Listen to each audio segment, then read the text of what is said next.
बिहार चुनाव से पहले अब बीजेपी तमाम लोगों से मिलकर अपनी घोषणा पत्र बनाने की साख में लग चुकी है।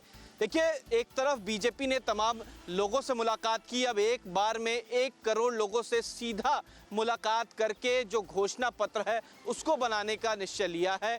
इसके तहत 5 अक्टूबर से लेकर 20 अक्टूबर तक जनसंपर्क का कार्यक्रम जो है वो किया जा रहा है, जिसके तहत 1 करोड़ लोगों से खुद बीजेपी मिलेगी और उनसे जानने की कोशिश करेगी कि घोषणा पत्र में किस चीज़ों की कमी है जिसको पूरा किया जा सकता है। यानी कि बिहार की जनता से ही सुझाव लेकर अब बीजेपी जो है वो घोषणा पत्र बनाने वाली है। बिहार में चुनाव में महज कुछ हफ्तों का वक्त बचा हुआ है और उससे पहले अब बीजेपी जो है वो रूबरू होने वाली है। जिस तरीके से युवा संवाद तेजस्वी यादव कर रहे थे, तो अब बीजेपी 1 करोड़ लोगों से सीधे तौर पर मुलाकात करेगी। जनसंपर्क करने के बाद ये तय करेगी कि अपने चुनावी घोषणे में यानी कि घोषणा पत्र में क्या कुछ लेना है। वीडियो जर्नलिस्ट सतीन कुमार के साथ उत्कर्ष, news state UP UK. Pawan Singh की पत्नी ज्योति सिंह इस वक्त लखनऊ पहुंची हुई हैं। भोजपुरी स्टार पवन सिंह का उनकी पत्नी ज्योति सिंह के साथ विवाद चल रहा है और ज्योति सिंह अब इसी सेलिब्रिटी गार्डन के एल ब्लॉक के 6वें फ्लोर पर मौजूद हैं, जहां पवन सिंह रहते हैं। उस मकान में वो घुस गई हैं। पवन सिंह यहां पर नहीं है। इस दौरान पुलिस भी आती है, ज्योति सिंह को समझाने की कोशिश करती है कि वो यहाँ से निकलें। दोनों का मुकदमा चल रहा है।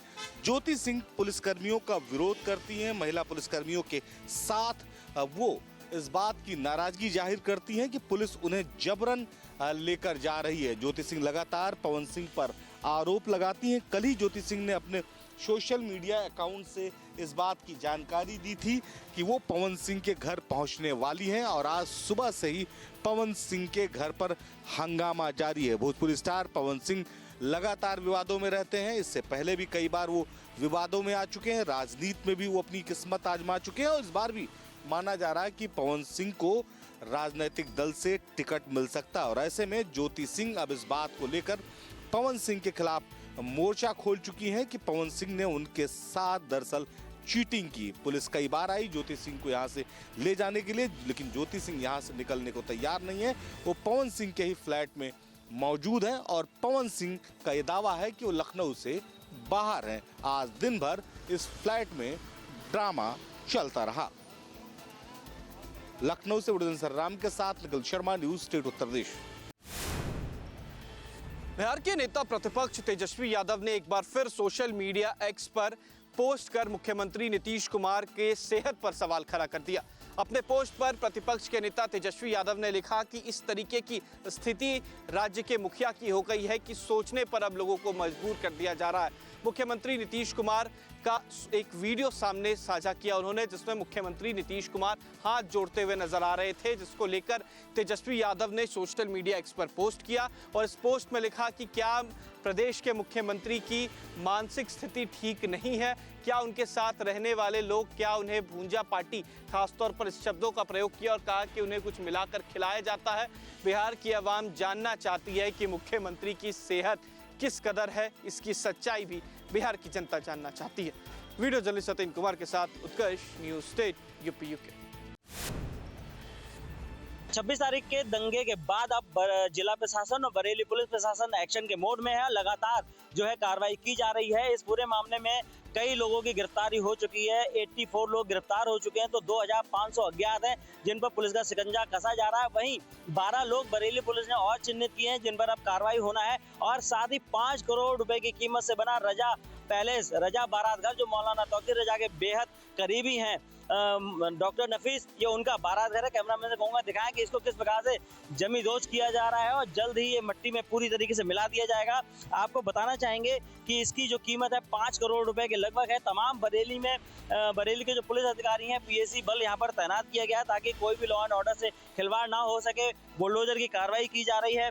साथ ही मौलाना तौकीर रजा के जो करीबी हैं, जो अवैध रूप से बिजली का उपयोग कर रहे थे, उन पर 1.12 लाख यानी कि 1 करोड़ 12 लाख रुपए की उनसे रिकवरी का नोटिस भी जारी कर दिया गया है। अब उन पर भी शिकंजा कसा जा रहा है। जो लोग अवैध रूप से बिजली चलाते थे और बिजली का बिल नहीं देते थे, ये जो रजा पैलेस है इस पर भी जो है अवैध रूप से बिजली चल रही थी बिना मीटर लगाए बिजली का इस्तेमाल किया जा रहा था धड़ल्ले से। और इसी के साथ साथ यहाँ जो इनके जो मौलाना तौकीर रजा के जो करीबी थे उनके यहाँ पर भी ई रिक्शा चला के चार्ज किया जाता था, जिसका 1.12 लाख रुपए का यानी कि 1,12,00,000 रुपए का नोटिस जो है बिजली विभाग ने दे दिया है। अब उस पर भी कार्रवाई होगी। साथ ही अब अन्य बुलडोजर लगातार चलता रहेगा। तमाम प्रॉपर्टियां चिन्हित की जा रही हैं और इन पर लगातार कार्रवाई होती रहेगी। वीडियो जर्नलिस्ट भागीरथ गोस्वामी के साथ मनोज कुमार, न्यूज स्टेट बरेली।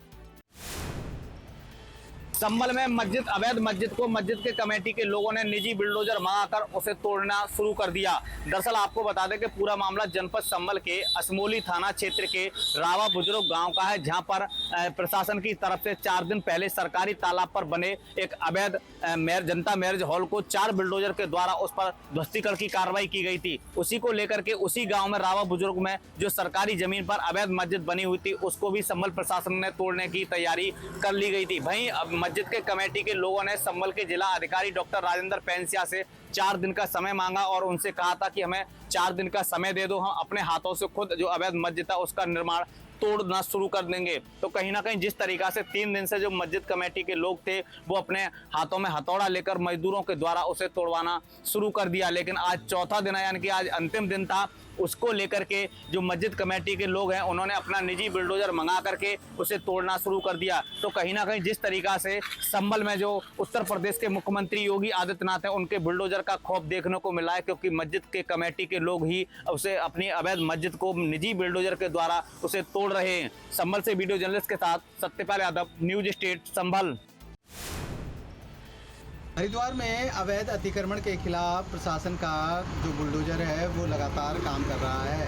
अतिक्रमण हटाओ अभियान के तहत हरिद्वार में 100 से अधिक अतिक्रमण हटाए गए। हरिद्वार शहर कोतवाली क्षेत्र में चलाए गए इस अभियान के तहत पहले जो अतिक्रमणकारी थे उनको नोटिस दिया गया और उसके बाद जब नोटिस की कार्रवाई पर उन्होंने स्वयं से अतिक्रमण नहीं हटाया तो उसके बाद बुलडोजर की कार्रवाई की गई। गंगा घाट के किनारे सहित जो तमाम सरकारी ज़मीनें थी उस पर अवैध रूप से अतिक्रमणकारियों ने कब्जा किया हुआ था, जिसके तहत लगातार शिकायत मिल रही थी और शासन ने एसडीएम के नेतृत्व में इस पूरी कार्रवाई को अंजाम दिया। आपको बता दें कि हरिद्वार में लगातार अवैध अतिक्रमण के खिलाफ प्रशासन का जो डंडा है वो चल रहा है, जिसके तहत अभी तक बहुत बड़ी संख्या में सरकारी ज़मीनों सहित अन्य अतिक्रमणकारी को वहाँ से हटाया गया है। न्यूज स्टेट के लिए हरिद्वार से महावीर नेगी। महाराष्ट्र के बुल्ढाना जिले के बावनबीर गांव में देवी की मूर्ति विसर्जन जुलूस के दौरान पत्थरबाजी का मामला सामने आया है। जुलूस में शामिल लोगों पर अचानक पत्थरबाजी हुई, जिससे 20 से 25 लोग घायल हो गए हैं। इन्हीं घायलों में 6 से 7 लोग गंभीर रूप से घायल हुए हैं। मूर्ति भी इस दौरान खंडित हो गई है। फिलहाल गांव में पुलिस का बड़ा बंदोबस्त है। भारी पुलिस बल तैनात कर शांति बनाए रखी जा रही है। मूर्ति विसर्जन के दौरान रास्ते में खड़ी बाइक को हटाने को लेकर या विवादित गाना बजाने के कारण जुलूस और कुछ लोगों के बीच बहस हुई। बहस के बाद विवाद बढ़ा और पत्थरबाजी शुरू हो गई। घटनास्थल पर मौजूद लोग और पुलिस ने तत्काल कार्रवाई करते हुए घायलों को अस्पताल पहुंचाया। पुलिस ने फिलहाल 12 लोगों को हिरासत में लिया है और तकरीबन 50 से 60 लोगों पर एफआईआर दर्ज किया है। ग्रेटर में लगातार आवारा कुत्तों के दहशत से लोग परेशान हैं। महिलाएं, बुजुर्ग, बच्चों को लगातार जो आवारा कुत्ते हैं वो कहीं ना कहीं निशाना बना रहे हैं। लगातार शिकायतें भी की जा रही हैं, प्राधिकरण से शिकायत की जा रही है, जिसके बावजूद भी जो सोसाइटी में जो आवारा कुत्ते हैं वो साफ तौर पे देखे जाते हैं। वहीं सोसाइटी वासियों ने आवारा कुत्तों के खिलाफ सख्ती लेकर उनके खिलाफ प्रदर्शन किया।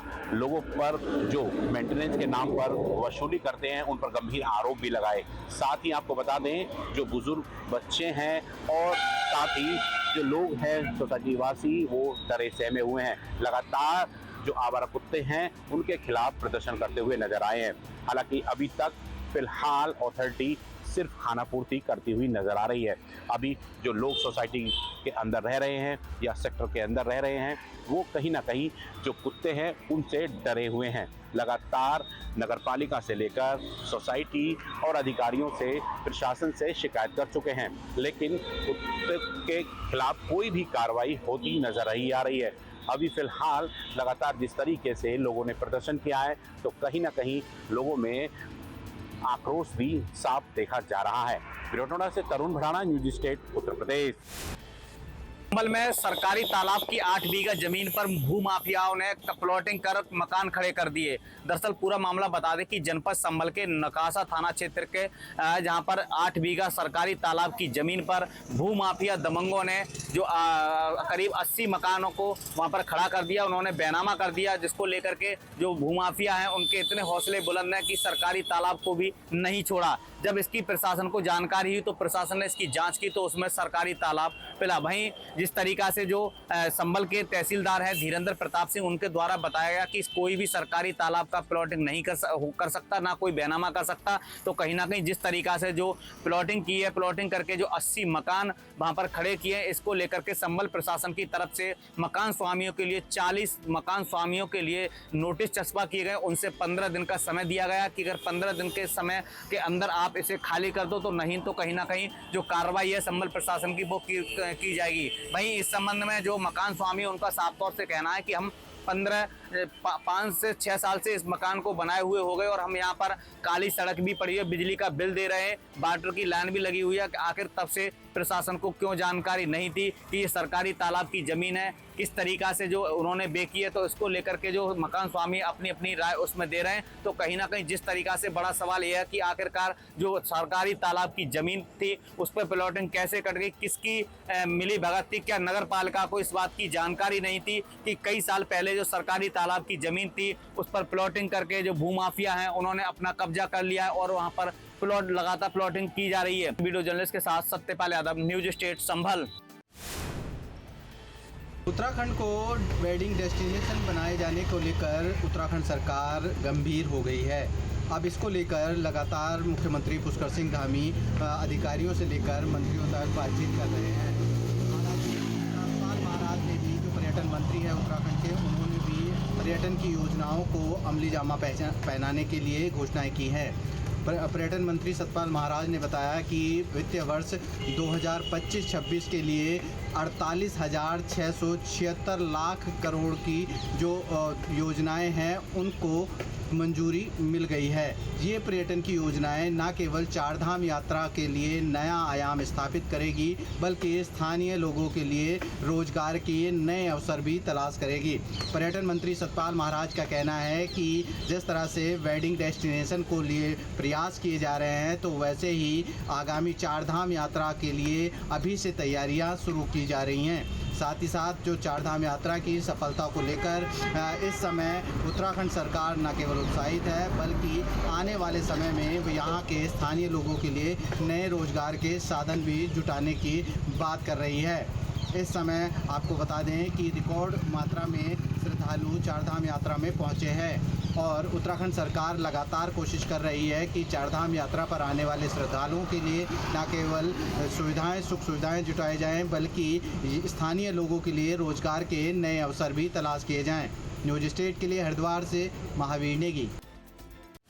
जहां भक्ति है हर शब्द में, कथाओं में छुपे हैं दिव्य रहस्य और ज्योतिष देता है जीवन को दिशा। धर्म से जुड़ी हर बातों को जानने के लिए हमारे चैनल स्तुति को सब्सक्राइब करें।